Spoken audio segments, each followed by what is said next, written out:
একদিন এক টুনি পাখি বনের পথ দিয়ে রাতের সময় একা হেঁটে হেঁটে যাচ্ছিল। সেই বনটার পথের ধারে একটা তাল বন ছিল।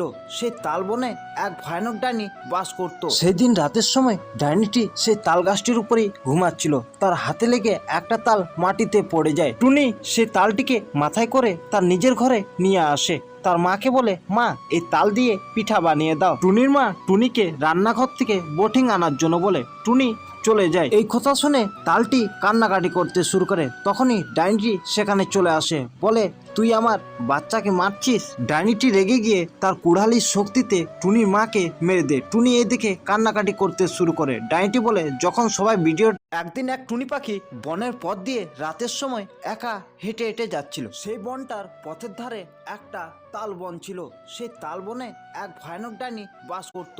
সবাই মিলে তাড়াতাড়ি সাবস্ক্রাইব করে দাও, তাল নয়তো গাছটির উপরেই টুনিকে সবাই খেয়ে ফেলবে। হাতে লেগে একটা